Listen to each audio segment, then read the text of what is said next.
Bueno, antes de comenzar, quisiera hacerle algunas preguntas o una pregunta específica de alguno de ustedes. ¿Qué le motivó a tomar este tema? Me interesa saber eso. ¿Cuál fue el motivo, la razón, cualquiera que sea, que le ha motivado a tomar este tema? Sentarse y elegir este tema. ¿Ahí atrás?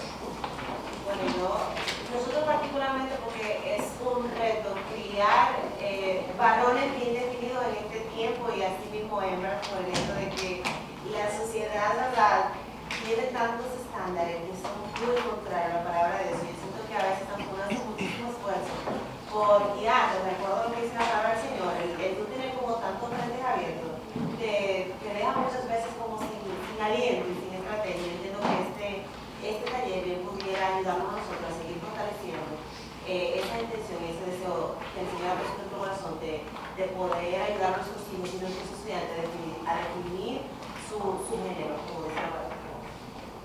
¿Alguien más tiene algún comentario? Vemos en la televisión, en los medios, como desde los muñequitos hasta los programas para 10, 12 años, los protagonistas, los varones, son cada vez más femeninos, afeminados, gracias. Y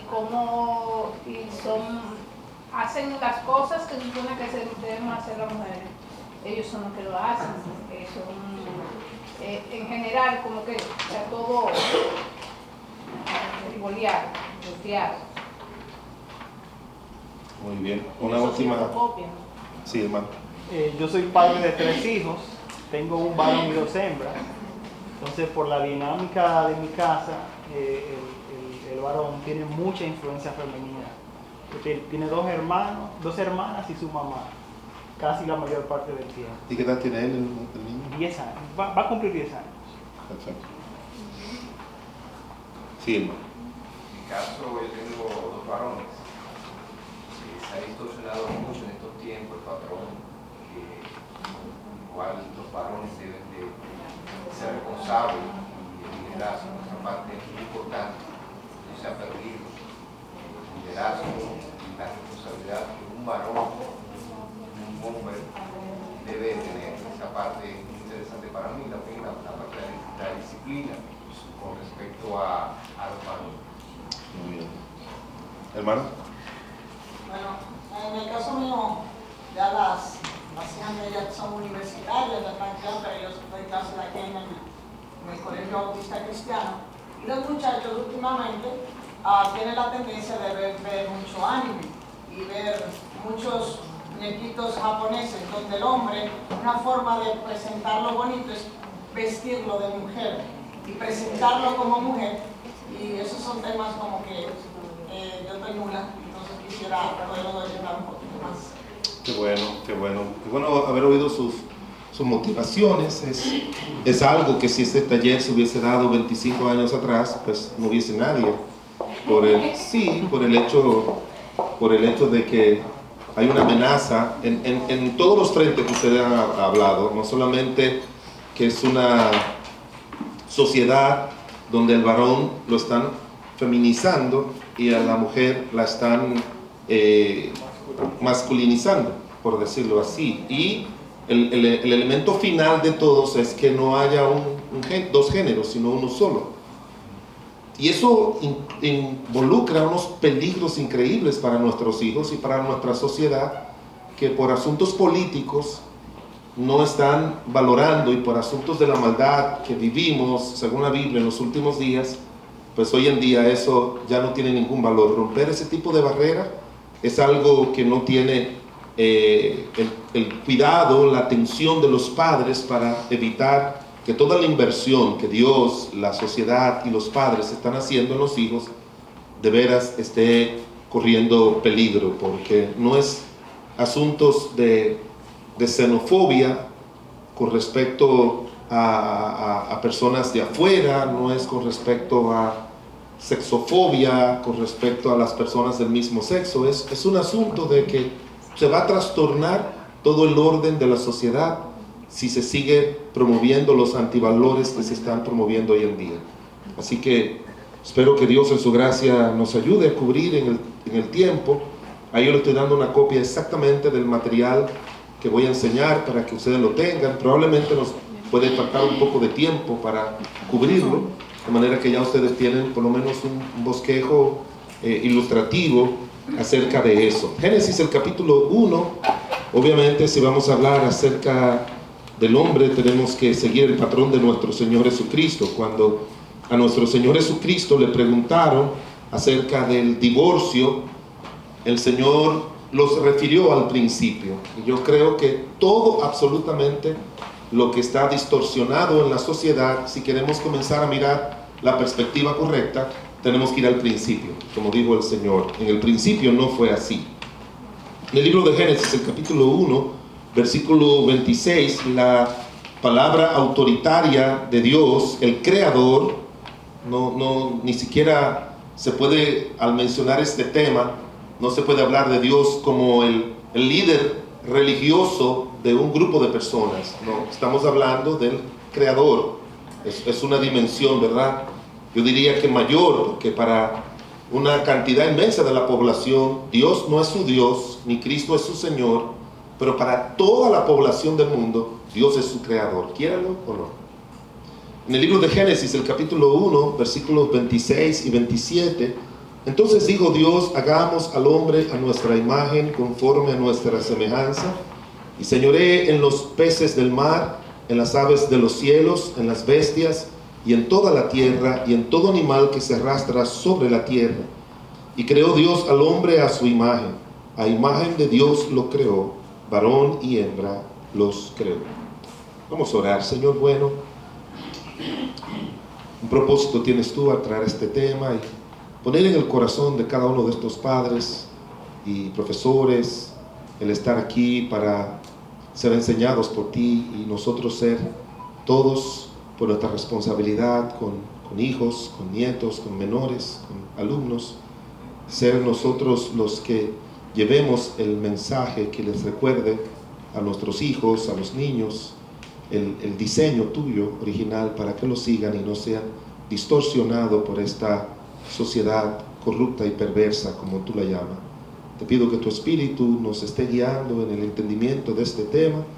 Yo no soy capaz de hacerlo por mí mismo, pero hemos orado y confiado que tu Santo Espíritu ha de obrar. En el nombre de Jesús. Amén. Bueno, déjeme leerle algo que no está en sus notas, obviamente, no todo está ahí, pero en el año 1987, en la ciudad de Danvers, en Massachusetts, en Estados Unidos, un grupo de siervos de Dios formaron lo que se llama el Concilio Bíblico de Masculinidad y Feminidad. Estamos hablando 32 años atrás. Este grupo de hombres en aquella época vieron la necesidad de comenzar a definir bíblica y correctamente lo que significa detallar el rol del hombre en su género masculino y de la mujer en su género femenino. No debemos tenerle miedo a usar la palabra género, porque aunque hoy en día se habla de una manera incorrecta de lo que se llama ideología de género, pero en el libro de Génesis dice la Biblia que Dios lo hizo todo de acuerdo a su género, y hay género masculino y género femenino, y eso siempre va a ser así. Pero ellos llegaron a un punto de que sintieron la necesidad de comenzar a definir eso. Estamos hablando que 32 años después, lo que estamos viviendo nosotros hoy en día, eso ya es todo un tsunami moral, el hecho de derribar las paredes, derribar los muros, derribar los cimientos de lo que es masculinidad y feminidad, que es la base de una sociedad, no solamente en el sentido moral, sino también es la base de la existencia del ser humano. Es imposible imaginarnos nosotros dentro de 2 generaciones donde ya nadie opte por ser masculino macho ni femenino hembra, sino que opten en cualquier otro de los nuevos inventos que se han creado alrededor de esto. Ellos llegaron a varias conclusiones. Número 1, ellos dijeron que Adán y Eva fueron creados a imagen de Dios, igual delante de Dios como personas, pero distintos en su masculinidad y feminidad. Es una manera de ellos comenzar a marcar la línea de que aunque somos iguales en dignidad, somos personas iguales, pero hay una diferencia en cuanto a la contextura, como veremos más adelante, de lo que es un hombre y una mujer, y toman la cita de Génesis 1, 26 al 27 y Génesis 2, 18. Ellos siguen diciendo solamente una parte de esta declaración que se llamó la declaración de Davos del concilio de masculinidad y feminidad. Dice: la distinción de los roles masculinos y femeninos son ordenados por Dios como parte del orden de la creación, y esta verdad debe resonar en todo corazón humano. En segundo lugar, el liderazgo de Adán dentro del matrimonio fue establecido por Dios desde antes de la caída y no como resultado del pecado. Se nos ataca mucho de que nosotros somos los creyentes, somos muy machistas, porque decimos lo que dice la Biblia, que el hombre es la cabeza del hogar. Y déjeme decirle que decir a alguien que yo humanamente hablando, yo preferiría no el rol de ser cabeza, de acuerdo a como Dios lo ha diseñado, sino de vivir en sujeción, como la mujer. Porque ser cabeza no es golpear y matar mujeres y ser adúlteros y que la sociedad se lo permita. Es una responsabilidad increíble que si el hombre después de Adán hubiese vivido siendo la cabeza como Dios lo ha establecido, este mundo fuera otro. Porque eso significa responsabilidad hasta el extremo. En tercer lugar, la caída introdujo distorsiones dentro de las relaciones entre el hombre y la mujer. Son solamente tres de los conceptos básicos. Ellos tienen más, usted puede encontrarlo en la internet y en algunos libros. Usted puede encontrar de que hace tiempo que se está tratando de definir eso. Ahora, ¿sabe cuál es el mayor peligro de que un papá piensa que el hecho de tener un hijo varón o tener una hija hembra, como decimos, ya eso es suficiente para que ellos sean hembras el resto de su vida y varones el resto de su vida? Lo cual no es cierto. Hay riesgos, hay muchos riesgos por muchas formas y muchas maneras para que su hijo no sea siempre varón o funcione dentro del género masculino, ni su hija funcione siempre dentro del género femenino. Muchísimas cosas pueden pasar. Y una de las más tristes con la que mucha gente ha vivido en el silencio es cuando padres muy ocupados en sus trabajos y en sus ocupaciones, sus hijos sufren algún tipo de violencia o de acoso sexual, y eso tiene un potencial increíble para cambiar la mentalidad masculino o femenina en una persona.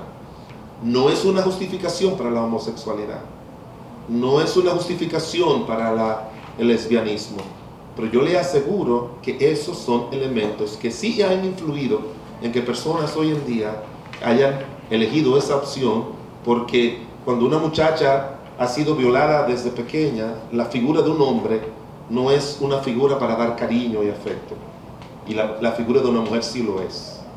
Entonces muchas veces crean esas ligazones sentimentales, y es parte del daño que hace el paso del pecado por la vida de nuestros hijos.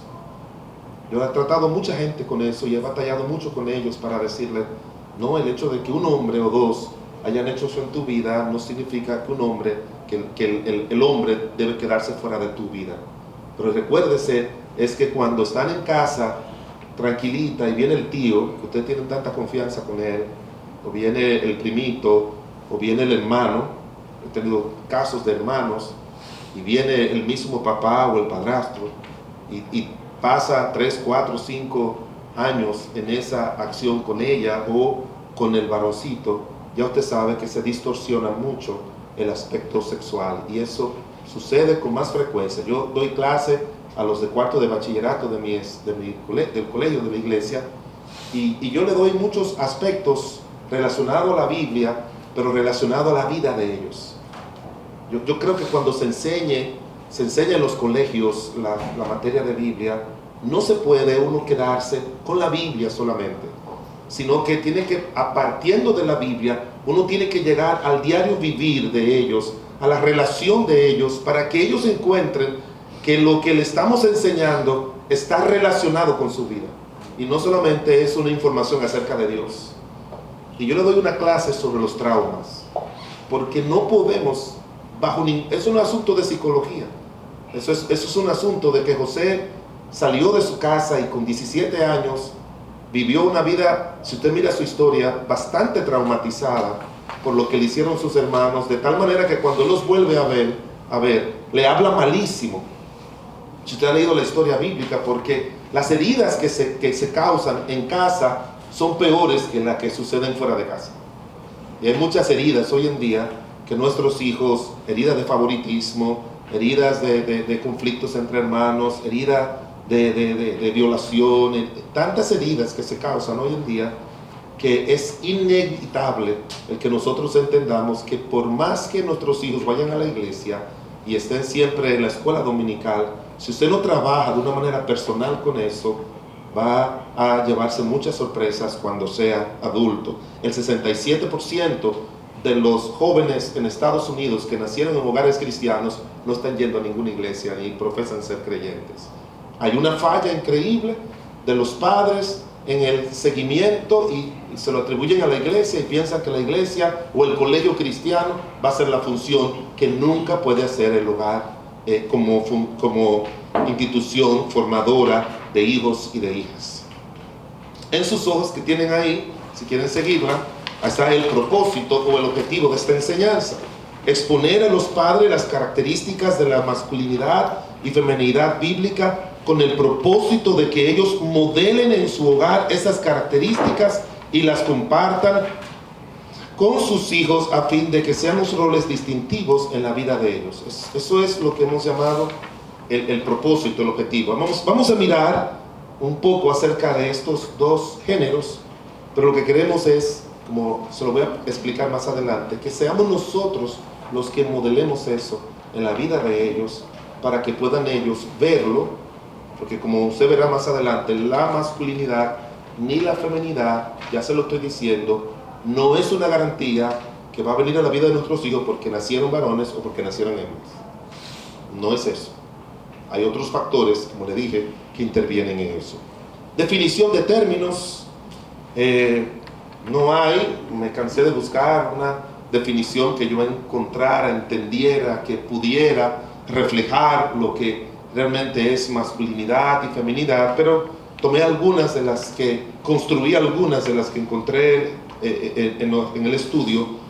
Hablando del hombre, la masculinidad dice el conjunto de atributos, de rasgos asociados física, psíquica y moralmente que se consideran propias del varón. Creo que es el diccionario de la Real Academia de la Lengua que dice que son los rasgos que la cultura le atribuye. Ya usted se imagina, ¿verdad? ¿Por dónde andan ellos? Que es la cultura que le atribuye eso. Eso es para derribar etimológicamente el sentido, pero no solamente etimológicamente, sino conceptualmente en la vida de cada ser humano, que va a buscar qué significa tener la masculinidad. Bueno, al final te van a decir eso, una cultura puede atribuirle estos rasgos, otras no, y eso no lo define el género, eso lo define la cultura. Y ya sabemos que eso no es cierto, y debemos creer que eso no es cierto, y debemos saber que es el acceso que tienen nuestros hijos a entender qué significa eso cuando ellos van a consultar a un diccionario, a algún libro reciente, o entran peor a Google, o peor aún a Wikipedia. Usted entra a Wikipedia y ahí ya usted sabe que ahí se cuelgan cosas que realmente no están de acuerdo con todo lo que Dios dice en su palabra, y ellos también tienen un concepto así, un concepto muy general, muy particular, que eso no es algo que se pueda definir, eso es algo que lo define la sociedad, las condiciones, que lo define como la persona se sienta. Usted sabe que eso es lo que hoy en día se dice. He hablado acerca de gente que dicen que son hombres, pero son mujeres, pero se sienten en el cuerpo de un hombre. O mujeres que se sienten en el cuerpo de hombre, y hombres que se sienten que son hombres, pero que tienen el cuerpo de hombre, pero se sienten que son mujeres. Yo leí, me mandaron algo, un chistecito de eso que siempre manda, que dice, yo estuve en el cuerpo de una mujer hasta que me dieron a luz. Para recordar, ¿verdad?, de que todos pasamos por lo mismo. Todos pasamos por lo mismo de sentirnos un día. A él decía, yo un día estuve atrapado en el cuerpo de una mujer 9 meses, hasta que mi madre me dio a luz. Así que si todo el mundo quiere estar a la moda, todo el mundo puede decir, yo también estuve atrapado en el cuerpo de una mujer, hasta que mi mamá me dio a luz, y de ahí en adelante soy macho y me voy a morir macho. La distorsión de los rasgos distintivos de la masculinidad es, recuérdese, una consecuencia del pecado, no del diseño de creación divina. Cuando decimos que la distorsión de los rasgos de masculinidad, no estamos hablando ya en cuanto a la definición, estamos hablando de que un hombre, un macho, un ser humano masculino, es alguien que la sociedad ha empoderado para matar a las mujeres, lo ha empoderado para tener otras mujeres aparte de su esposa, lo ha empoderado para que la sociedad diga, si él es infiel, bueno, mi hija, perdona, los hombres son de la calle, pero si ella es infiel, déjala, abandónala, esa mujer no sirve. O sea, hay una distorsión hoy en día muy seria, ya no hablando acerca de homosexualidad y lesbianismo, ¿no? Hablando solamente del mismo rol de hombre, que es una distorsión que tenemos que tener mucho cuidado nosotros los cristianos, cuando nosotros criamos a nuestros hijos de tal manera de que el hijo tiene permiso para llegar a las 3 de la madrugada, pero la hija no puede pasar de las 10. Eso es una distorsión en la crianza y en la masculinidad. Usted no puede tener una regla para el varón y otra regla para la niña.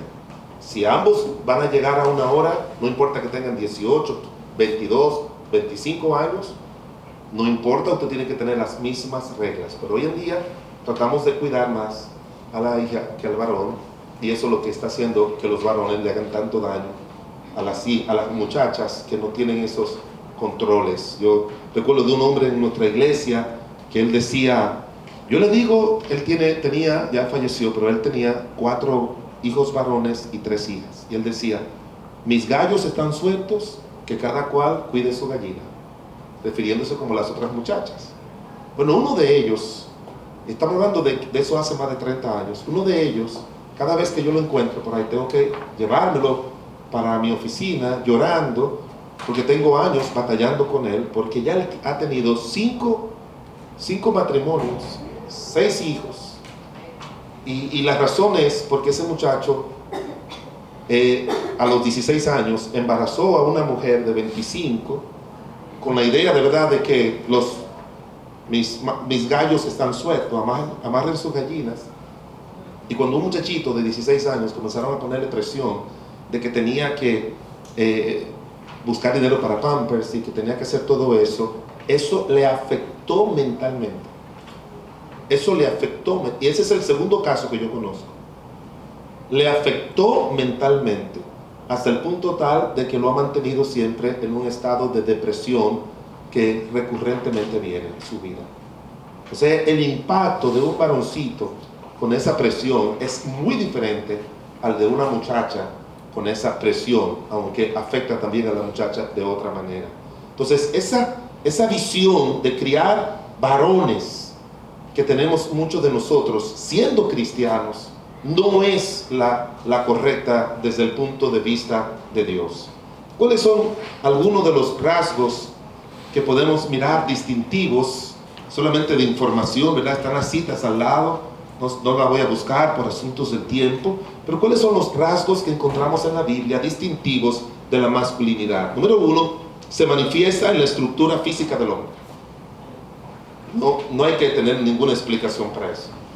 La estructura física del hombre se manifiesta claramente que él es el varón, que él es el hombre.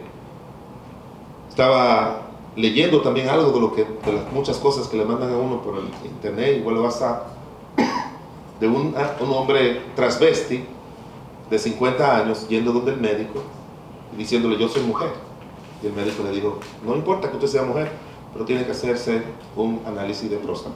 O sea, usted va a seguir siendo hombre.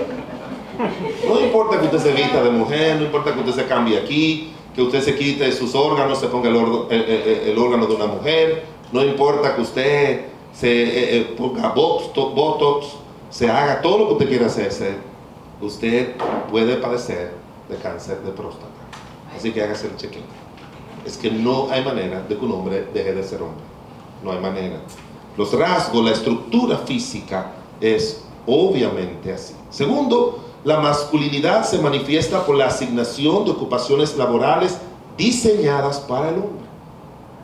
Hoy en día se habla, usted ve ahora en el Día de la Mujer, todas las publicaciones eran que la mujer tiene que ganar igual que el hombre, que la mujer hay que pagarle igual que el hombre, que hay mujeres que hacer esto igual que el hombre.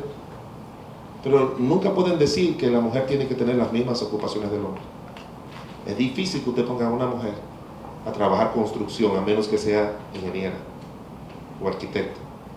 Pero ponerle a pegar bloque en una zanja o andar corriendo detrás del camión de la basura, echando la basura, esas son cosas que jamás una mujer la va a hacer. Hay ocupaciones asignadas al hombre por su estructura. Ahora, no lo miren como que yo digo, bueno, si hay una mujer trabajando en esta oficina, hay un hombre que pagarle más al hombre. No, yo no me refiero a eso. En cuanto al salario, ambos tienen que ganar lo mismo. Porque recuérdense que partimos de feminidad y masculinidad dentro de la dignidad de la creación, que ambos son iguales delante de los ojos de Dios. Y como dice la Biblia, ambos son coherederos de la gracia de Dios. Y ambos son dignos de dignidad, ambos de ellos. Así que no estoy hablando de algo que voy a menospreciar mujeres, todo lo contrario. Mientras más fuerte sea el concepto que un hombre tenga de lo que es verdadera masculinidad, mejor va a tratar a su esposa y a las mujeres. Mucho mejor las va a tratar. Un hombre que tenga un concepto claro de lo que es ser un hombre, va a ser un caballero, va a tratar a su esposa como vaso más frágil, no le va a hablar mal, la va a cuidar, la va a proteger, la va a ayudar. Y créanme que lo va a hacer. No la va a amenazar, como dice la Biblia. Yo tengo 38 años de casado y yo nunca le he hablado a mi esposa de divorcio. Yo nunca he levantado esta mano contra ella. Yo no sé esta, pero esta yo nunca la he levantado. O sea, tú no tienes que hablar, hacer cosas que le muestren a ella que tú eres el macho de la casa. Si tú amas a tu esposa, tú la vas a cuidar, tú la vas a proteger. Tú no vas a dejar que ella tenga un dedo hinchado porque ella compró un cuadro que hizo un san para comprar ese cuadrito y ponerlo bonito en la casa. Te lo puso ahí, te puso el clavo, te puso el martillo, te dijo por favor clávame eso ahí, y eso ya tiene un mes ahí, y ella se tuvo que poner a clavarlo, y como ella no fue diseñada para clavar, ya tiene los dedos marcados por el martillo. Yo creo que un hombre no necesita que la mujer se lo diga 3 veces, la va a cuidar, la va a proteger, y en ese sentido, nosotros los hombres que estamos aquí, tenemos que ser ejemplo de verdadera masculinidad a nuestras esposas, pero sobre todo a nuestros hijos. Tenemos que ser un ejemplo de eso, como veremos más adelante. La masculinidad en el rol del matrimonio es diferente. En Efesios 5:23 dice que el hombre es cabeza del hogar y habla de responsabilidad, habla de dedicación. Usted sabe que los mejores grupos de creyentes abogan de que lo ideal sería, que la mujer no trabajara fuera de la casa, que el hombre se dedicara a eso y cuidara a su esposa para que ella se ocupara de ayudar con los hijos, de ayudarle a él y hacer todo lo que se requiere. Las distorsiones de la sociedad obligan a que muchas de ustedes, la mayoría de ustedes tengan que trabajar, pero no sería lo correcto. Si el hombre es cabeza, él debe ser el proveedor. Dice la Biblia, como Cristo, que es cabeza de la iglesia, y Cristo cuida a su iglesia. Otro rasgo de la masculinidad es el rol del hombre en la iglesia. Es algo que también ha sido de mucho debate dentro de los grupos evangélicos desde el año 1900. Puede ser pastora, puede ser esas funciones que en Efesios capítulo 4, versículo 11, están establecidas para el hombre. Y yo no voy a entrar en debate sobre eso. Puede ser que el contexto cristiano de donde usted venga, eso sea una realidad. Pero yo le digo, después de 39 años siendo pastor, es un abuso pedirle a una mujer que sea pastora. Entonces, no se lo estoy diciendo como hombre, se lo estoy diciendo como pastor. Es un abuso. Es un abuso. Yo vine para acostarme en mi casa porque asumí algunas responsabilidades las 2 semanas pasadas por ayudar a unos amigos. Yo normalmente salgo del país una vez al mes solamente para no estar ausente de mi iglesia más que un solo domingo, pero esta vez un amigo me dijo que fuera, como ya tenía otro compromiso, fin de semana corrido. Después otro me dijo que fuera a Perú para ir a un congreso de hombres, una conferencia de pastores, perdón.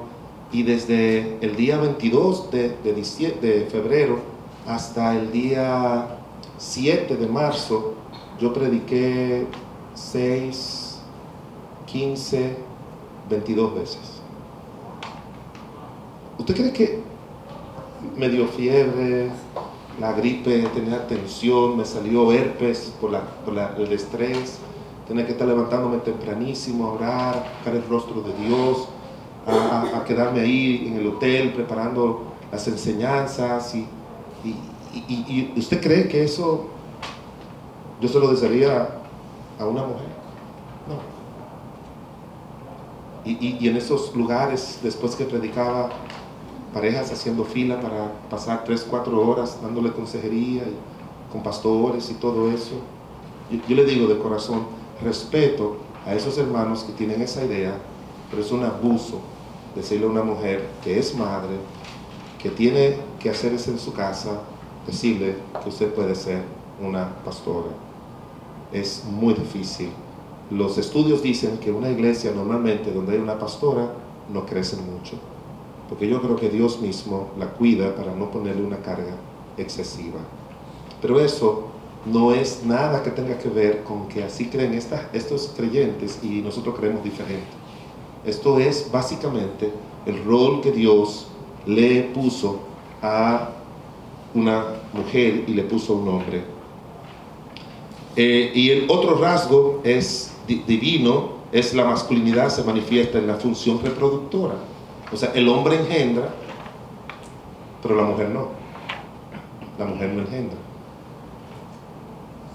La mujer no engendra. El hombre sí, el hombre da ese germen que facilita que se pueda hacer. Por eso en Génesis 5 dice, engendró Adán a Seth, dice, y vivió Adán 132 años, engendró un hijo a su imagen, a su semejanza, conforme a su imagen, y llamó su nombre Seth. O sea, en cuanto a las funciones de masculinidad, el hombre tiene una función que la mujer no puede tener, y es que el hombre engendra. Son algunos rasgos que encontramos en las Escrituras. Aunque no sé que el tiempo es limitado, pero comentarios sobre lo que estoy diciendo, quizás no vamos a tener tiempo, pero si tiene alguna pregunta, mientras yo voy hablando, como no es una prédica, no es algo discursivo, usted puede levantar la mano y hacer alguna pregunta. Y le digo comentarios porque puede ser que usted tenga una idea diferente, aunque uno trae temas generales, pero si tienen alguna pregunta, pueden levantar su mano y hacerla. ¿Hay alguna pregunta sobre lo que hemos visto hasta ahora? La pueden hacer en cualquier momento. ¿Cuáles son los rasgos entonces bíblicos que encontramos de la feminidad? Porque si vamos a partir de definir bien claro qué es ser masculino y qué es ser femenino, tenemos que ir básicamente a lo que Dios, el Creador, dice en su palabra. Es el conjunto de características físicas, psíquicas, yo añadiría ahí emocionales y morales que se consideran propias de la mujer. Miren, la manera de pensar de una mujer es muy diferente como piensa un hombre. La manera de valorar las cosas de una mujer es muy diferente como la valora un hombre. Hay un libro que no es un libro cristiano. No me molesta si alguien cree que uno no puede recomendar libros que no sean cristianos, pero ese libro, yo le animo a que usted lo lea, le va a ayudar. Se llama Los hombres son de Marte y las mujeres de Venus. Fue un libro muy famoso.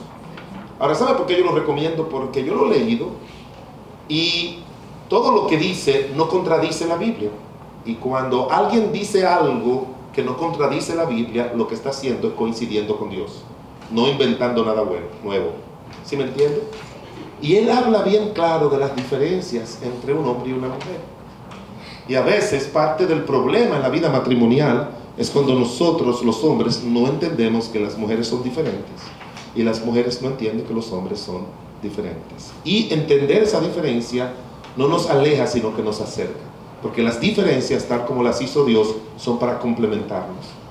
Una mujer sentimental y un hombre racional. Si el hombre se queda siempre resolviendo todos los problemas de forma racional, matrimoniales y familiares, nunca va a encontrar solución.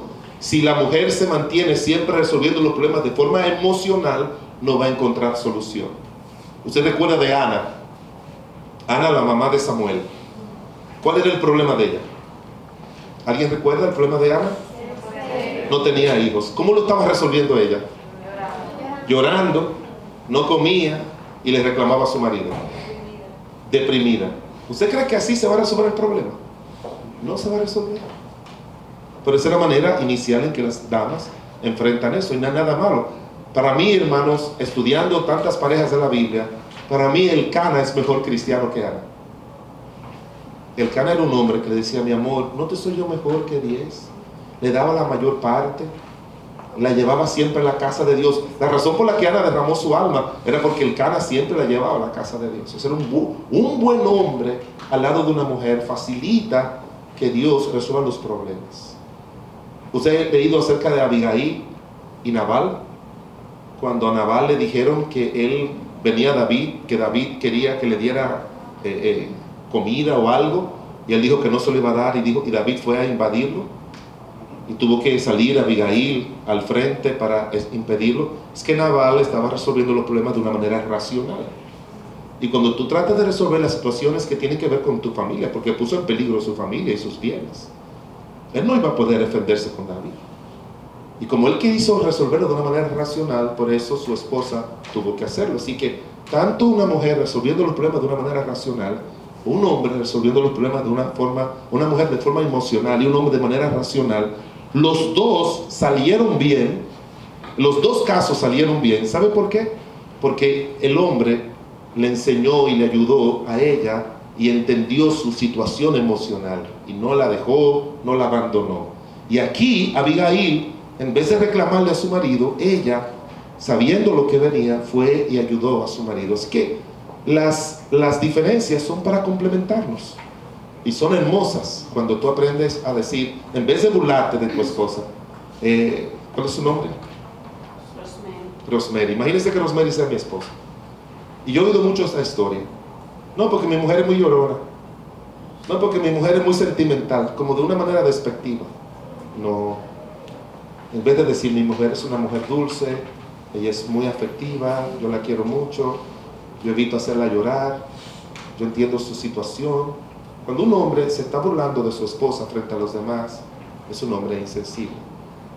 Eleonor, la esposa de este famoso presidente estadounidense de hace muchos años, Theodore Roosevelt, ella dijo: cuando vayas a resolver tus propios problemas, usa tu razón, pero cuando vayas a resolver los problemas de otros, usa el corazón.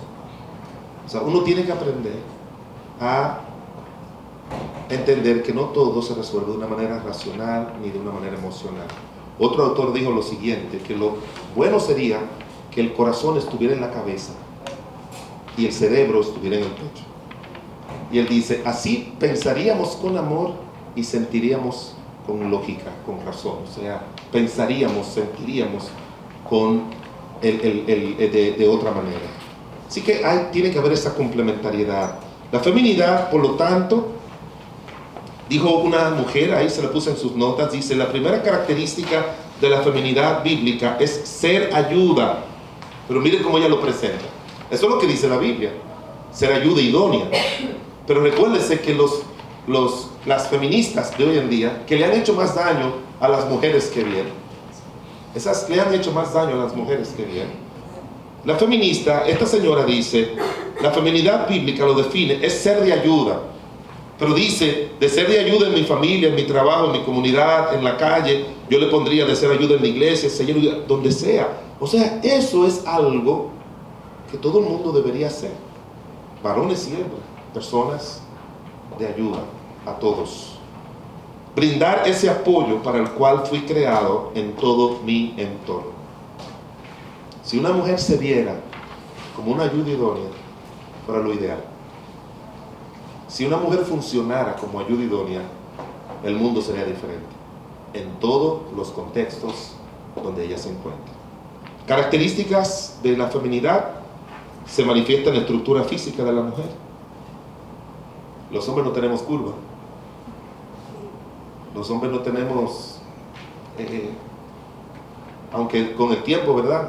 Las damas por los hijos y por la vida se van perdiendo la curva. Nos casamos con mujeres con el cuerpo de una botellita de Coca-Cola y con el paso del tiempo se convierten en un cuerpecito de un doble litro. Porque los hijos, no, en serio, los hijos que tienen con nosotros, dicen los estudios que un hijo normalmente le deja mínimo 10 libras a una mujer. O sea, extra, que se le hace difícil de bajar. No todos los casos, pero en su mayoría de los casos. Pero obviamente que la estructura de una mujer, Dios la hizo atractiva. La de nosotros no. La de nosotros la hizo solamente utilitaria. Pero a la mujer la hizo atractiva. Y eso es una distinción de su feminidad. La feminidad se manifiesta en el propósito de su creación dentro del matrimonio. Dice la Biblia, como ya mencioné, esa declaración de esta dama, de ser ayuda idónea. Y eso significa mucho. Oí un predicador, y creo que yo lo busqué en el idioma hebreo, en el libro de Salmos capítulo 46, que dice: Dios es nuestro amparo y fortaleza, nuestro pronto auxilio. Yo creo que es la palabra pronto auxilio o auxilio, que es la misma palabra en hebreo para ayuda idónea. O sea, lo pone al nivel de Dios, de alguien que ayuda en momentos de la vida, igual que Dios. Feminidad se manifiesta en el rol en su familia. En Proverbios 31, del 1 al 9, encontramos a la madre del rey aconsejándole, guiándole, ayudándole. Mire, no hay libro más hermoso para mirar el rol de los padres en el matrimonio, en la familia, que el libro de Proverbios. Casi siempre que se menciona la palabra madre en el libro de Proverbios, siempre aparece la palabra padre. ¿Sabe lo que significa? Que ella está diciendo, es imprescindible para la formación correcta de los hijos que ambos padres participen. De hecho, el primer versículo del libro de Proverbios no es el versículo 1, porque el versículo 1 solamente está hablando de la introducción, pero cuando se comienza el desarrollo del libro de Proverbios, oiga cómo comienza el libro de Proverbios. Dice: oye, hijo mío, la instrucción de tu padre y no desprecie la dirección de tu madre. O sea, así comienza. Y cuando Salomón habla de la formación que él recibió, más adelante en el capítulo 4, él dice: porque yo fui también hijo de mi padre, delicado y único delante de mi madre. Siempre aparecen los dos. Es para que usted vea que en Dios no hay diferencia en cuanto a la utilidad, a la vida y al provecho que es la mujer aquí en esta tierra. No solamente para ser ayuda idónea del hombre, sino para ser ayuda idónea de toda la creación. La feminidad se manifiesta en el rol de proveedora en la sociedad y en la familia, obviamente también. Proverbios 31, del 10 al 31, habla acerca de la mujer virtuosa. No hay en los 66 libros de la Biblia, se lo voy a poner en detalle, 66 libros de la Biblia, en los 1189 capítulos, en los 31.103 versículos, no hay en toda la Biblia un pasaje que hable acerca del rol de una mujer refiriéndose al hombre como Proverbios 31 del 10 al 31. Es increíble lo que una mujer puede ser para la sociedad cuando funciona, como menciona aquí la mujer de Proverbios 31. La feminidad se manifiesta en la iglesia también. Ese es un pasaje precioso que a mí me gusta.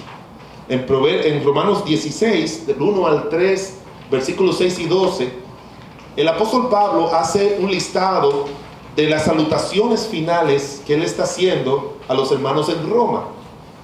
Y mire, ahí aparecen estos nombres. Habla de Febes, creo que era diaconisa en la iglesia de Cencrea.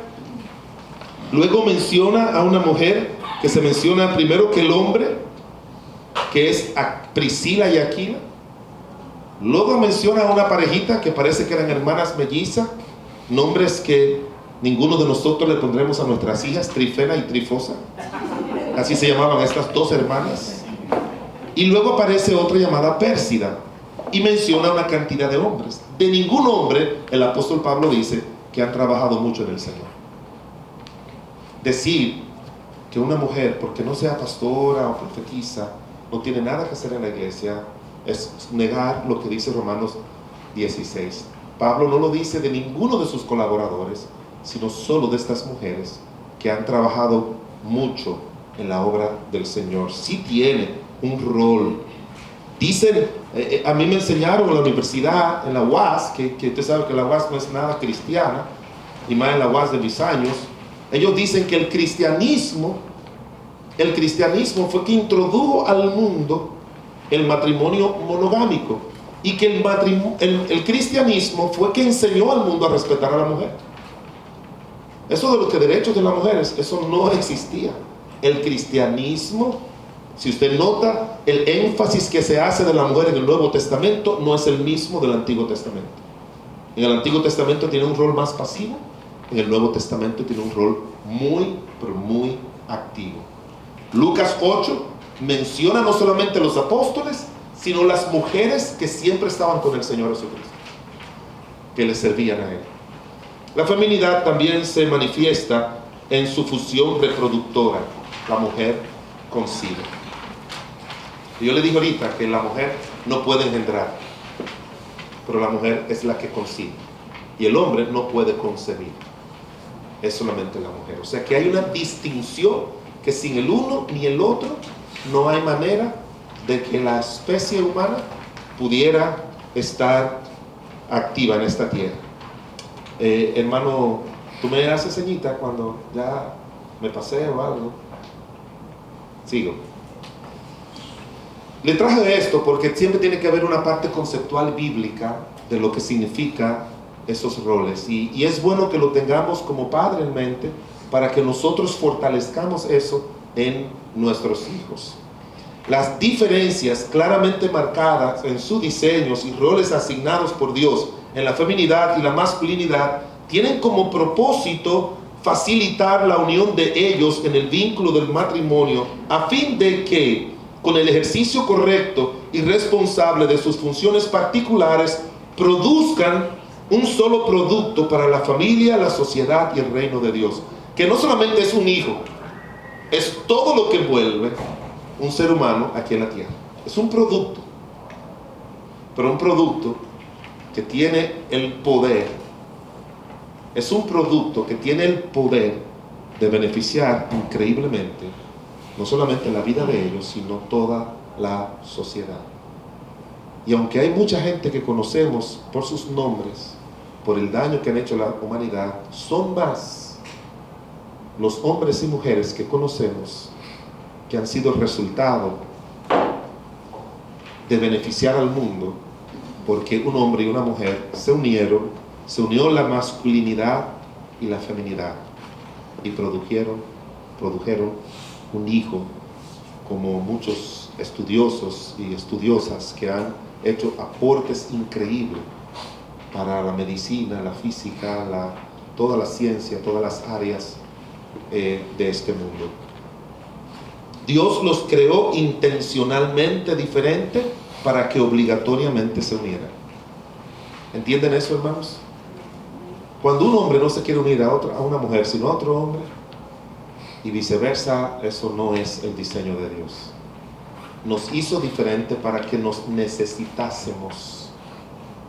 emocional, espiritual, sexualmente. Usted ha oído hablar acerca de la intimidad. La intimidad tiene 5 aspectos y no solamente la intimidad conyugal. Y esas áreas no se pueden desarrollar. Mire, nadie en la tierra, nadie puede desarrollar intimidad con alguien de su mismo sexo. Nadie, absolutamente nadie. Usted puede tener el mejor amigo del mundo, la mejor amiga del mundo, pero la intimidad que produce la vida matrimonial, usted no la puede tener con nadie en esta tierra. Con ninguna, ni con mamá, ni con papá, ni con hijos, ni con hermanos, ni con amigos, ni con padres, ni nada. Dios intencionalmente nos hizo diferente para obligarnos a que nos uniésemos. La enseñanza bíblica sobre la masculinidad y la feminidad son los conceptos que han prevalecido en la humanidad hasta que el mundo inició un proceso de redefinición, no basado en las distinciones propias del sexo, sino un invento conceptual llamado ideología de género, con el propósito de justificar la atracción y matrimonio de personas del mismo sexo. Ese invento de ahora, que es la famosa ideología de género, que la ONU le importa que se estén matando en África, rebeliones, que se están llevando tantas personas, invierten una millonada, hermanos, en hacer reuniones para la identidad de género, para la igualdad de género, en vez de invertir ese dinero en el hambre que tienen tantas personas en Latinoamérica, en Asia y en África. Pero esa es una obra del mismo infierno para alejar a los hombres, no solamente de Dios, sino alejarlos de las soluciones que van a dignificar la vida del ser humano aquí en la tierra. Pero desde hace, qué sé yo, 50 años, que fue cuando comenzó con una famosa mujer allá francesa, que no recuerdo el nombre, pero muy conocida, comenzó con esos escritos del feminismo, porque Francia, aunque ha hecho muchos aportes a las leyes en el mundo, con los derechos humanos y todo eso, pero desde que Jean-Paul Sartre, aquel filósofo, le enseñó a las personas el existencialismo, en el sentido de que la verdad es todo aquello que me beneficia o que es importante para mí. La verdad no es absoluta, y ese existencialismo es, como él dice, yo soy y luego yo existo y luego soy, yo soy y luego existo. O sea, es como es una sociedad muy individualista la que hoy en día, y si tú eres así, hay que dejarlo que sea así, hay que ayudarlo que sea así, y no quieren trabajar con las distorsiones propias que el pecado ha causado, y ellos han creado todo ese andamiaje de eso. Aquí viene la pregunta: ¿cómo enseñar feminidad y masculinidad a los hijos? ¿Qué podemos hacer nosotros para poder enseñar a los hijos esto? Aquí viene lo importante, hermanos. El hogar es el mejor lugar para los hijos aprender qué significa ser hombre y qué significa ser mujer. En la medida en que sus progenitores, primero, ponga atención a esto, primero en sus roles de esposos. Déjeme decirle que el rol de un esposo y de esposa influye más que el rol de padres. Influye muchísimo más que el rol de padres. Usted decide ser un buen padre o decide ser una buena madre y no es un buen esposo y una buena esposa, usted no va a influir en sus hijos como debiera. Para decirle que estudios dicen que un hijo se siente más mimado emocionalmente cuando él ve a sus padres como esposo dándose besos y abrazos que cuando se lo dan a ellos. Cuando un hijo ve eso, cuando una hija ve eso, el trato respetuoso, cariñoso, afectuoso que tienen los padres de ellos como esposos, eso es mejor que si se lo hicieran a ellos. Recuerdo de una tía mía que vive en New Jersey, y años atrás, cuando su esposo vivía, yo fui a su casa y me quedé varios días ahí. Yo nunca he visto a un hombre que trate a esas muchachas como hijas mejor que ese señor. Ya grandecitas de 20 años, se las sentaba en las piernas, le daba besos, le decía que las quería. le compraba los chocolates suizos, que ella les gustaban, costosísimos, le ayudaba a comprar su carro, le tenía apodos. Y yo estuve esos días allá y yo me inspiré para decir, yo tengo una sola hija, wow, así que yo tengo que tratar a mi hija. Pero algo me chocaba porque cada una de ellas, cuando él las llamaba y las sentaba en las piernas, y le daba besos y le decía que la quería, ellas ponían una mala cara.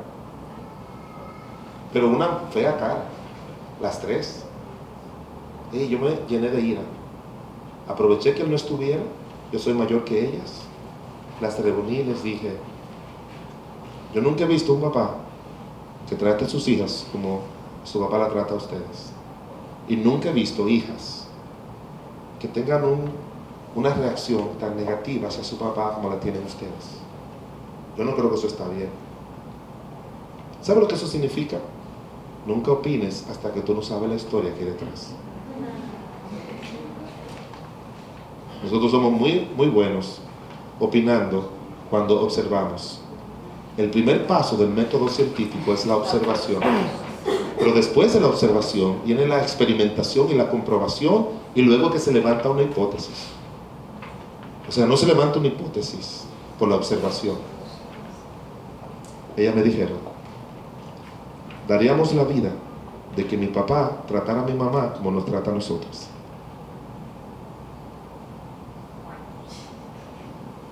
Oh, wow. ¿Cuál es el trato que tú le das a tu esposo? ¿Cuál es el trato que tú le das a tu esposa?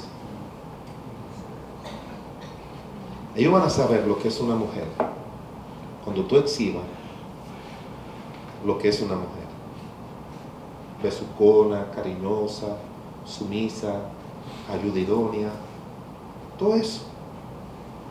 Y ellos van a saber lo que es un hombre cuando tú seas respetuoso, trate bien a tu esposa, la cuide, la proteja, la ayude. Así es que se aprende masculinidad.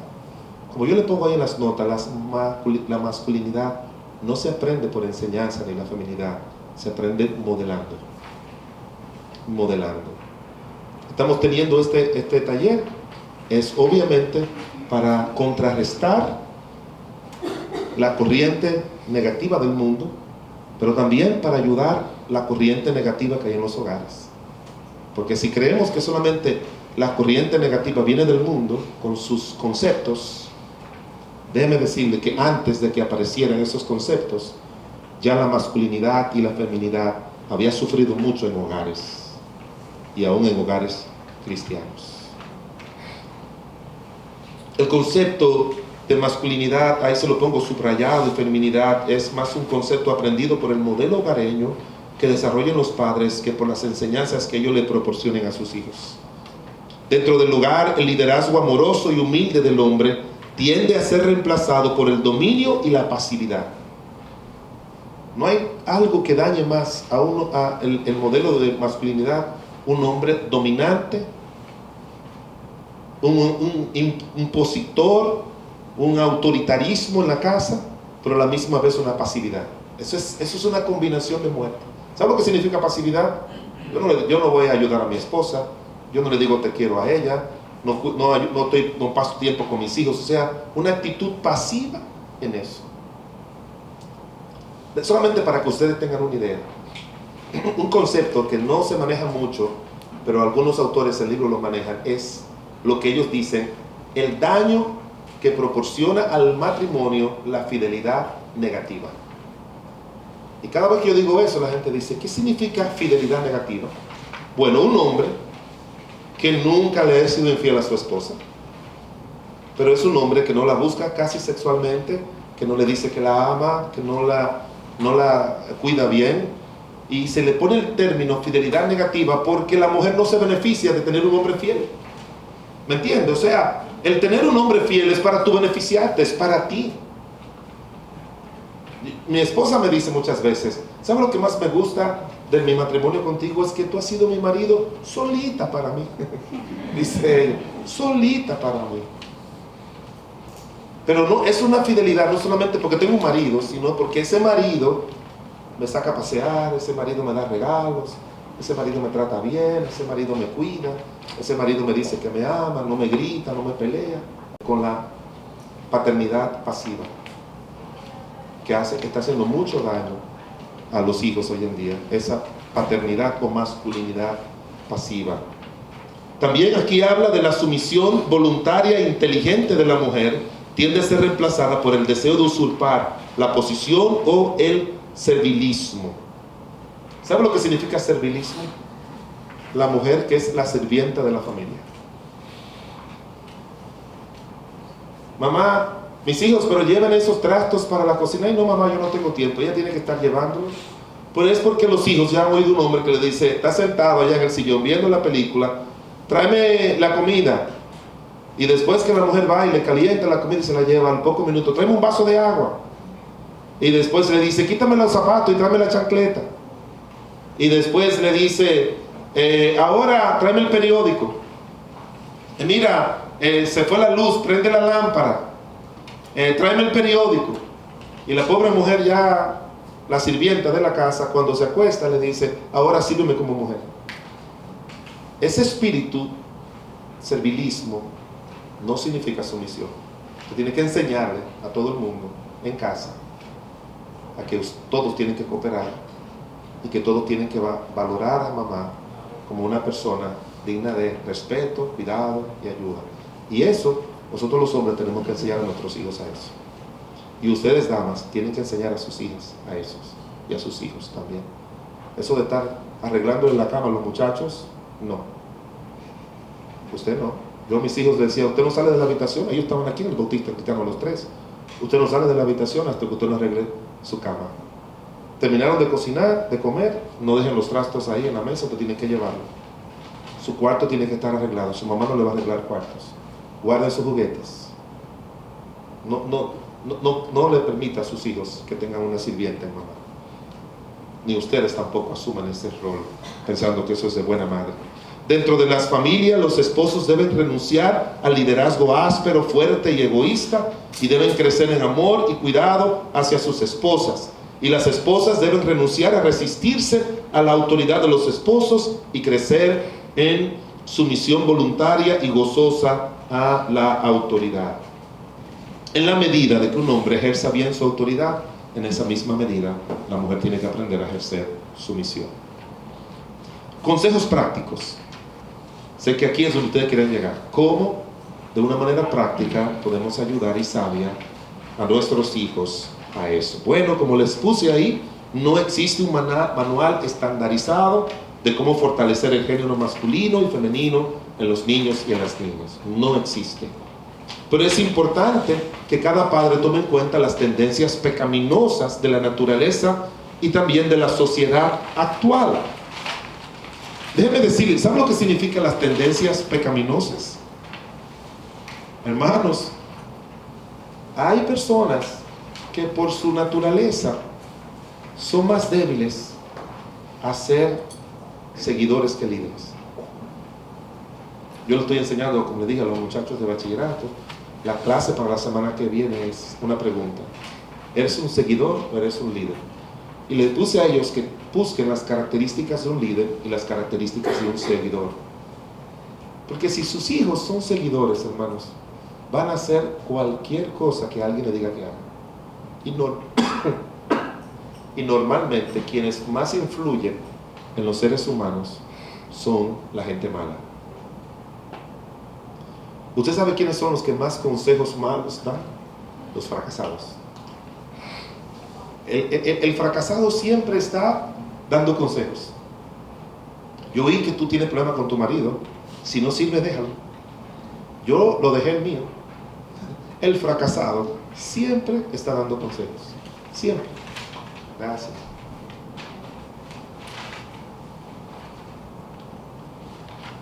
Es como la copa de la Santa Cena, ¿verdad? De ahí bebían todos.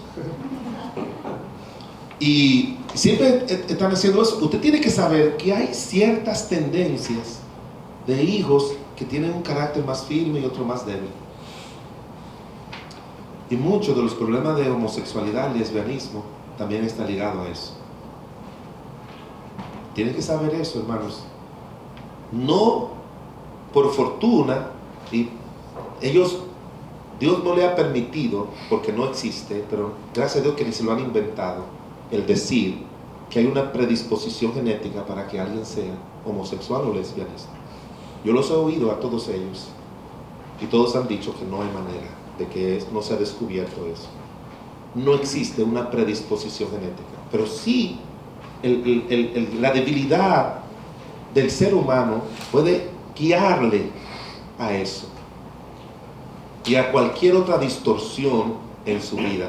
Y también la presión que ejerce la sociedad mala sobre nuestros hijos. Hablaba con una amiga de Miami y ella me decía que en Miami hubo una época que en todas las escuelas, en la mayoría de las escuelas públicas, vino una moda de las niñas besándose unas con otras, que fue una moda que vino. Y conozco una familia donde las 3 estaban en eso.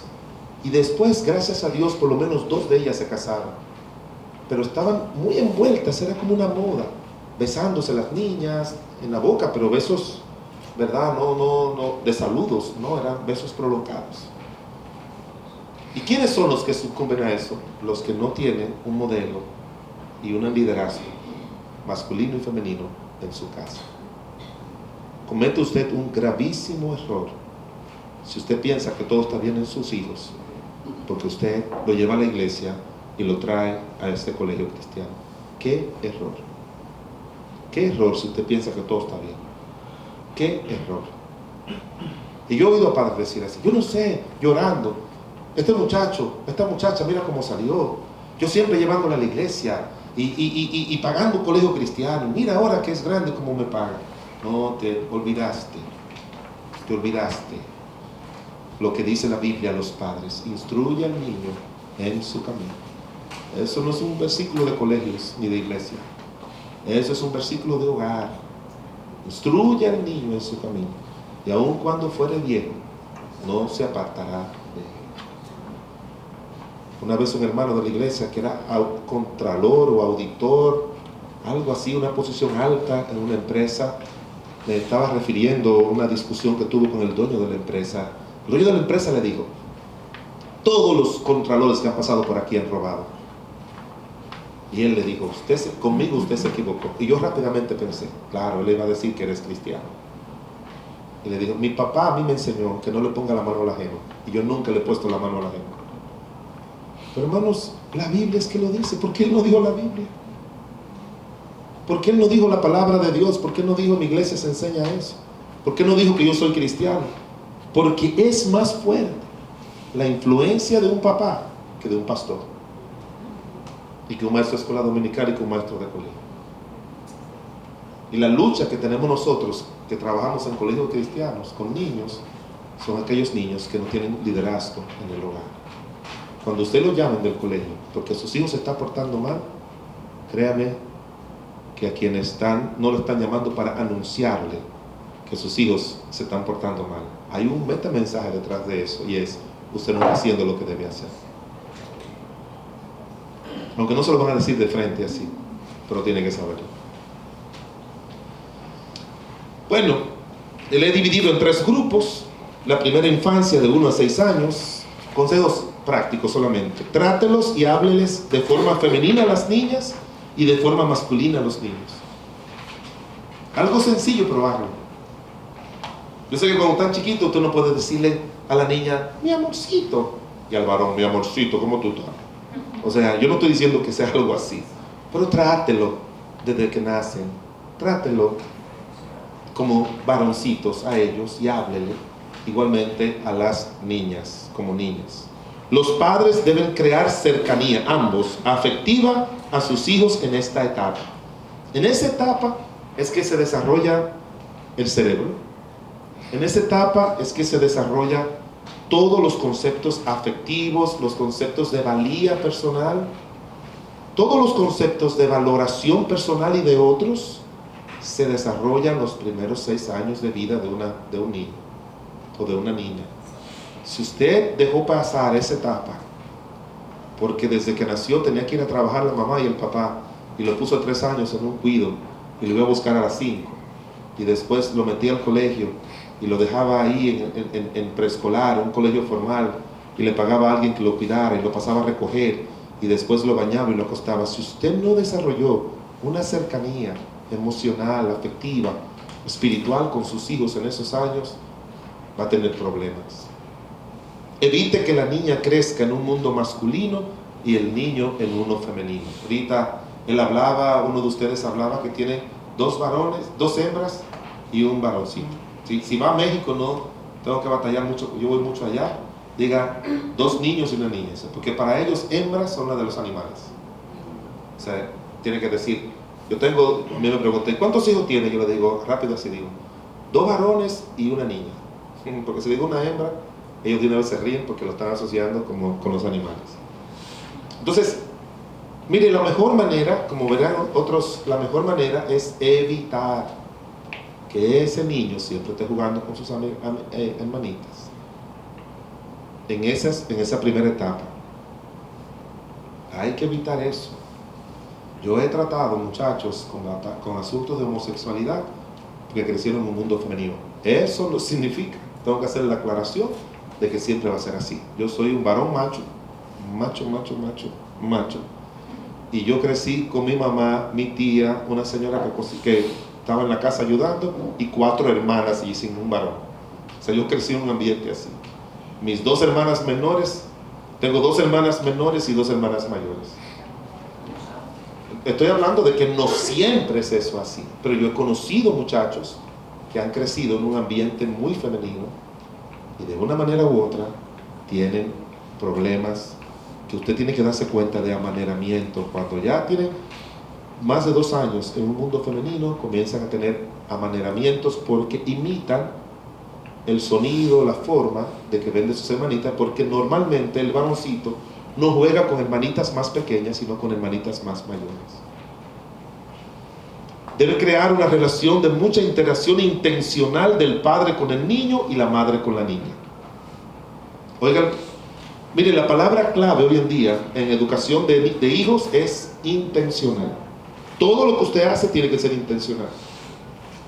Cuando mis hijos estaban pequeños, la Biblia dice, yo siempre entraba a mi cuarto desde que yo estaba con mi mamá, como dice Mateo, entra en tu aposento, cierra tu puerta y pídele a tu padre que esté en secreto, y tu padre que esté en secreto te recompensará en público, ¿verdad? Eso es lo que dice la Biblia. Cuando mis hijos estaban pequeños, yo oraba y leía la Biblia en la sala. Yo quería que cuando ellos vinieran a la sala para desayunar, antes de irse al colegio, me vieran leyendo, me vieran orando, para que ellos entendieran de que eso era necesario en la vida de cada ser humano. Y lo hacía de una forma intencional.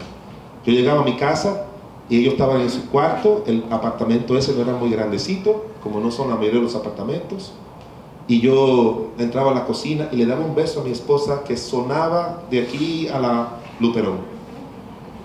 Y yo recuerdo a mi hija que me decía, papi, ¿te la vas a comer? Así me decía, ¿te la vas a comer? Deja mami ya. Pero yo quería intencionalmente que ellos oyeran que papá besa a su mamá. ¿Sí me entiende? Y yo no lo hago eso.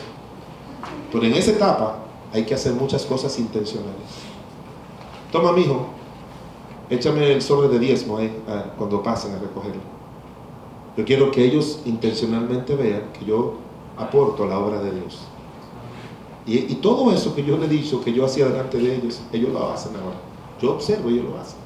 Leen su Biblia ahora, dan su diezmo, tratan a sus esposas como deben tratarla y así sucesivamente. La palabra clave es intencional. Haga todo de una manera intencional y más en esa etapa. Identifique gestos, tendencias y expresiones dísonas con su género.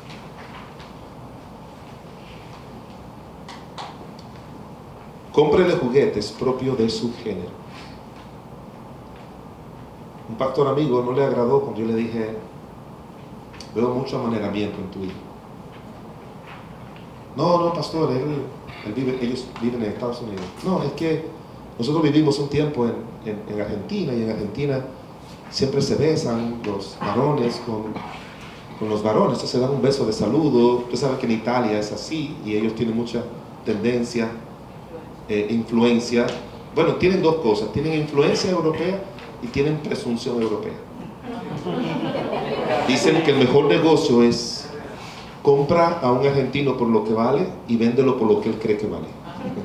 Dicen que ese es el mejor negocio que uno puede hacer. Pero yo tenía mucha presunción, entonces yo recuerdo que estando predicando allá, llegaba a una iglesia y venía un hombre grande, con bigotes, de esos como que pullan, y siempre venía, me decía, Pastor Agüero, me venía a dar ese beso. Yo decía, ay Señor, que no, que se olvide de eso, porque aparte de que uno no está acostumbrado a un hombre que lo bese, le metía esos bigotes para allá. Y en un grupo de pastores yo dije eso, y un pastor amigo me dijo, ahora yo entiendo por qué es que te gusta tanto ir a Argentina. Pero él no le gustó para nada eso. Pero miren, hermanos, observen gestos, observen amaneramiento de sus hijos en esta etapa.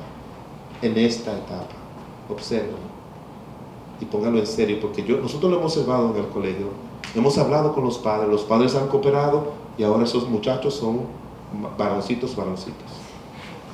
Un pastor amigo mío que no tiene hijos, él nos contó a un grupo de pastores de un sobrino que a los 5 años comenzó a tener amaneramiento, y él le dijo a su hermana, dámelo y yo me lo voy a llevar a la casa.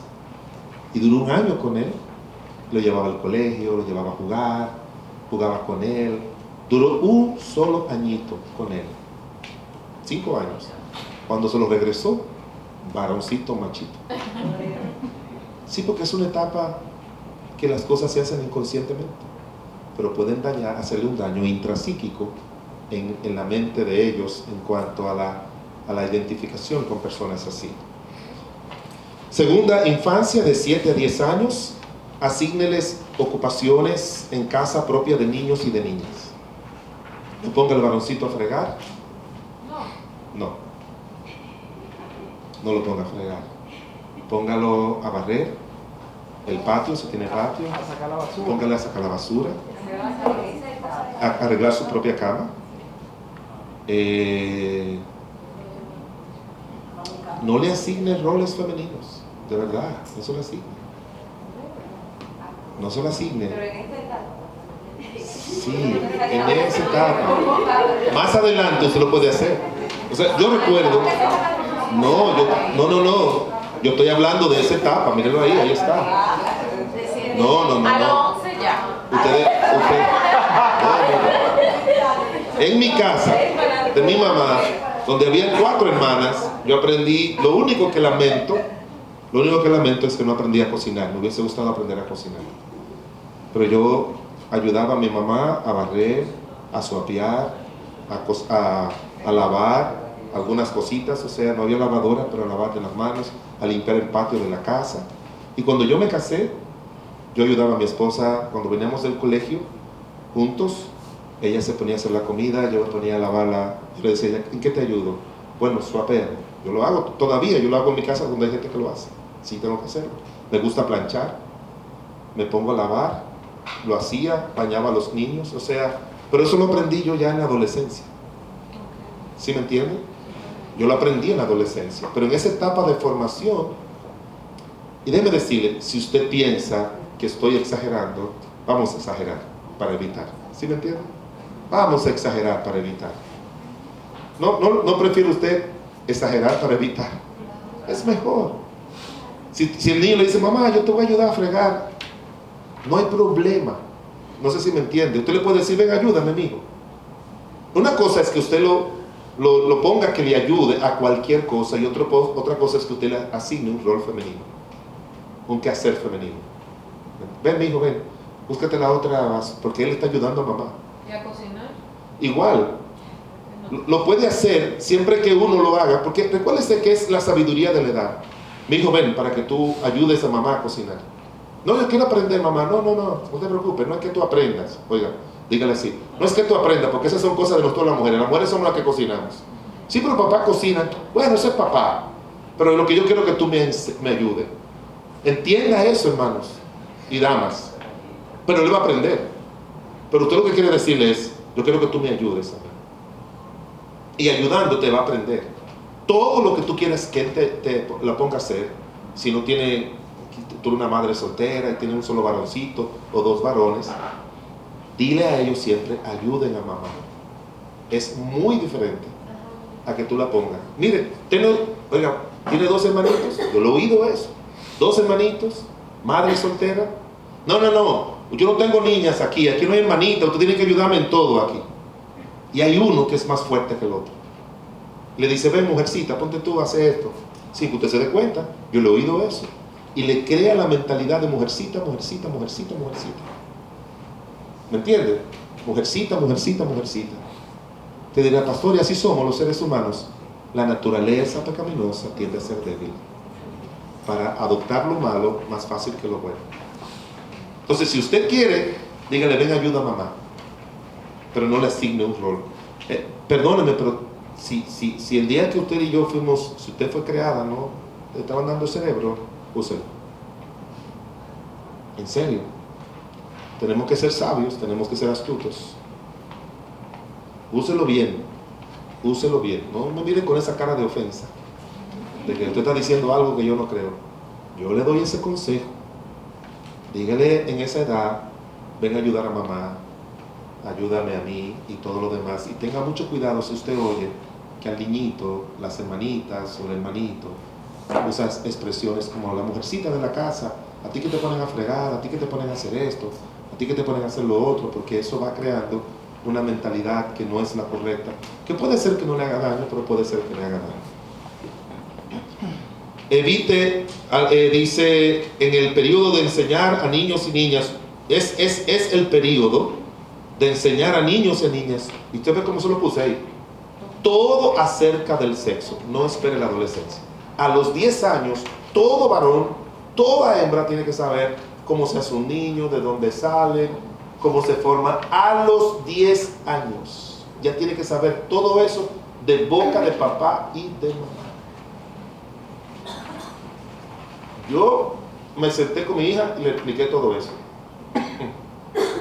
A mi hija yo se lo expliqué tal como yo lo aprendí en la universidad. Yo tengo una maestría en terapia familiar y me enseñaron sexualidad de una manera completa. Yo me senté a enseñarle todo eso. Cuando mis hijos se casaron, los 3, yo siempre doy un curso de 10 clases para los que se van a casar en nuestra iglesia. La lección número 9 es todo sobre sexualidad, disfunciones femeninas, disfunciones masculinas, las 4 etapas del acto sexual, los impedimentos, todo ese tipo de cosas cuando se vayan a casar. Pero lo que es, usted comienza diciéndole, mi hijo, tú no sabes, tú has oído, tú has tenido curiosidad de cómo se hacen los niños. ¿Tú sabes cómo? No. Yo te voy a explicar. Y explíqueme. A los 10 deben que saber todo, absolutamente todo. ¿De una forma cruda o poniéndoselo lo más simple posible? Yo, lo primero que quiero decirle a usted es que cuando usted cocina, ¿usted le sirve la comida cruda? En segundo lugar, no existe en la sexualidad nada crudo. Nada crudo. La sexualidad es una creación de Dios. Igual que comer, que bañarse. Hay que ver, ellos tienen que verlo como una función natural del ser humano. Natural. Un papá le dijo a su hijo, hijo, ya tú cumpliste 15 años, sí. Es hora de que hablemos de sexo. Y el hijo le dijo, ¿tú quieres que te enseñe, papá? Esto no es un chiste. Esto es así. A los 15, no. A los 15, un papá de este colegio, años atrás, me dijo, como tú, no diga el nombre de mi hijo, pero díselo a todo el mundo cuando tú vayas, que su hijo embarazó a una muchacha siendo adolescentes. Tuvieron que casarse, porque los padres se le metió en la cabeza un error también. No voy a hablarle de eso. Pero lo que él me dice que ellos hacían, que su hijo dice que ellos hacían, a mí no se me ocurría hacerlo cuando yo me casé.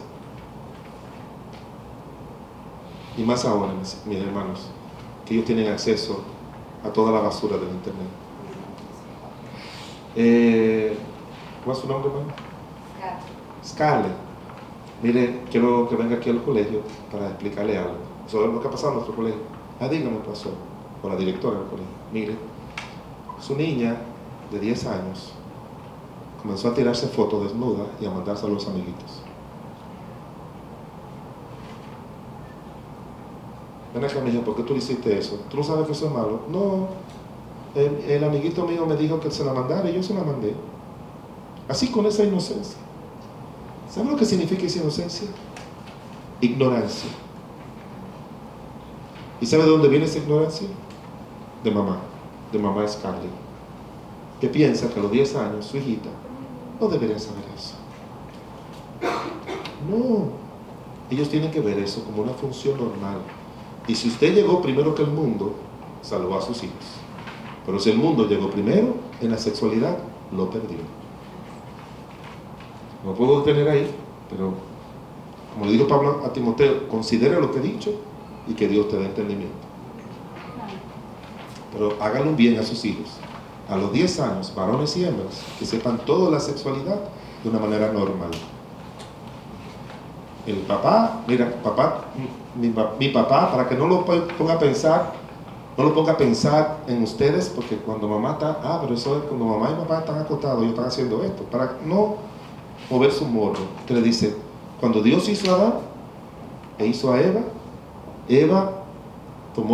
Adán tomó su pipi, lo introdujo por donde ella hace su pipi, en una parte más abajo, un hoyito que tiene ahí, y entonces había una partecita que Adán puso, y allá adentro hay otra, y con nombres, o sea, se llama esperma, y allá hay un óvulo que se produce más o menos cada 15 días, y entonces así se logró el embarazo, y así apareció Caín, y después Abel, y después Seth.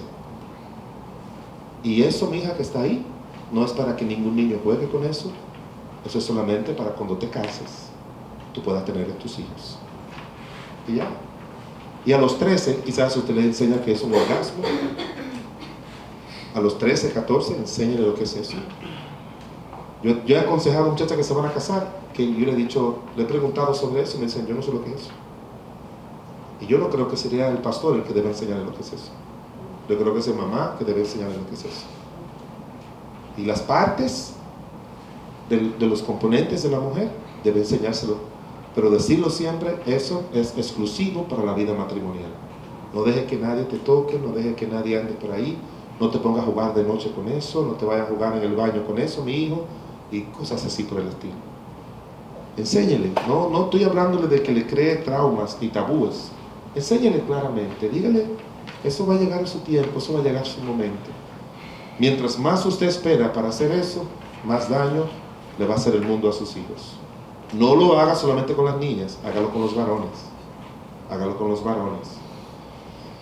Evite centros de estudios de un género. La Iglesia Católica tenía mucho eso, gracias a Dios han desaparecido, pero eso hizo mucho daño. Facilite a sus hijos la presencia en ambientes y reuniones con niños de ambos géneros. Comience a exponerlo a un ambiente de ambos géneros.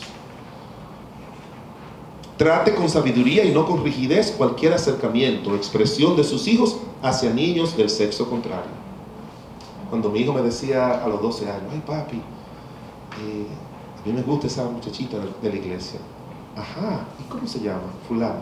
Wow, tiene buen gusto. Es una buena muchachita. ¿De verdad, papi? Sí, una muy buena muchachita. Qué bueno, mira, esa niña es hija de fulanito de tal, es una buena muchacha. Y a mí me gustaría que esa muchacha un día se pudiera casar contigo, es una bendición.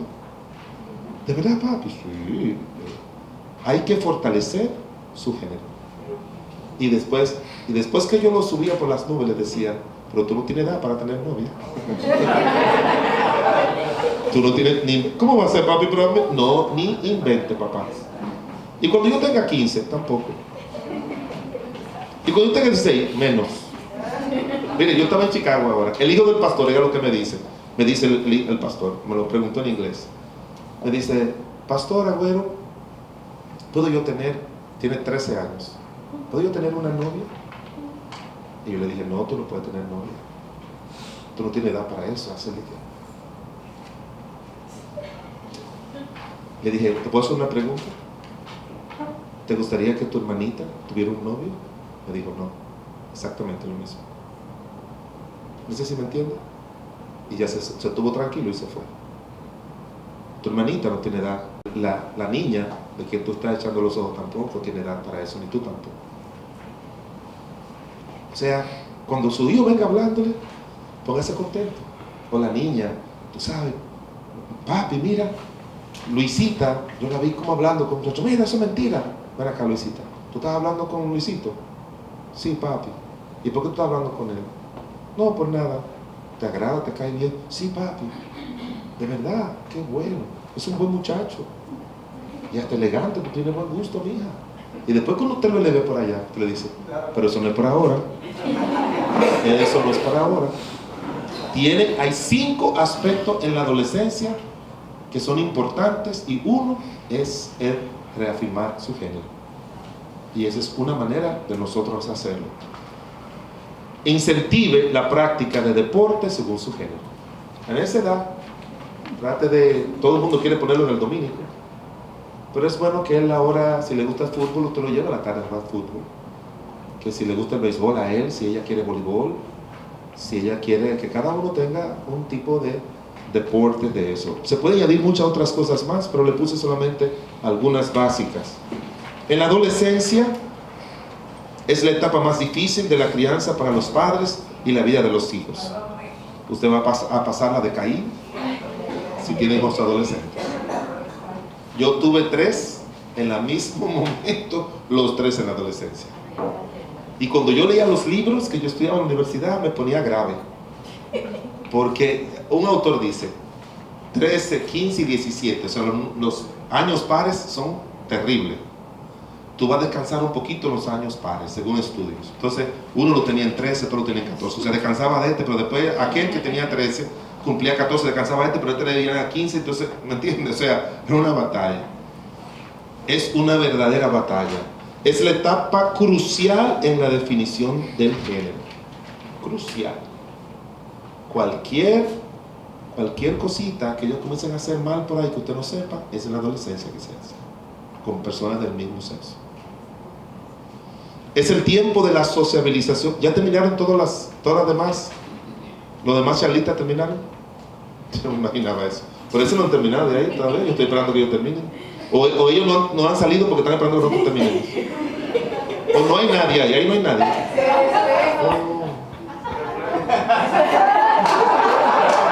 Ya todos terminaron. Bueno, ya nosotros terminamos también. Ya solamente nos queda esto. Número 3 es el tiempo en que la sociabilización individual de los hijos es producida por iniciativa de ellos y no de los padres. Usted no es que va a decir dónde deben ir. Ellos quieren ir donde quieren ir. Dicen que en la adolescencia ellos toman distancia de los padres porque tienen el deseo de ser parte de sus grupos de iguales. Es el tiempo normal del desarrollo de las funciones sexuales y las sensaciones propias en su cuerpo de satisfacer el deseo sexual, el placer sexual solo o con alguien. O sea que usted va a ver que ese varoncito extrañamente está durando mucho bañándose. Ya usted se imagina. Juancito, papi, ya yo terminé. Usted va a ver esas sensaciones, de verdad. Él se va a descubrir cosas, va a encontrar la cama mojada, si chequea su ropa interior igual, y así con los varoncitos, igual con las niñitas. Es el periodo de mayor alteración de la conducta sexual de los hijos y es el periodo de la instrucción sobre cómo elegir correctamente a una pareja, aunque no sea con la intención de que lo hagan en esa etapa. Me gustaría preguntas y todo, pero se nos fue el tiempo. Así que gracias por su paciencia y espero que le haya sido de provecho lo que hemos hablado.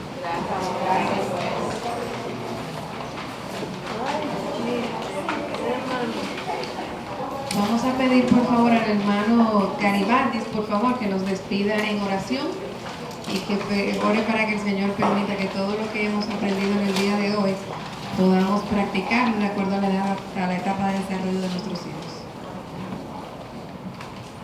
Buenas noches, vamos a estar de pie, por favor.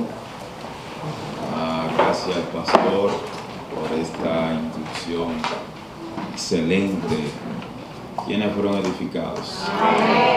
Muy bien, vamos a orar porque la palabra de Dios es clara cuando nos habla de que Dios, si Dios no está en el hogar, en la familia, es difícil. Amén. Así que vamos a orar. Dios eterno, gracias. Gracias te damos. Gracias, Señor. En el nombre de tu Hijo amado, pedimos por las familias.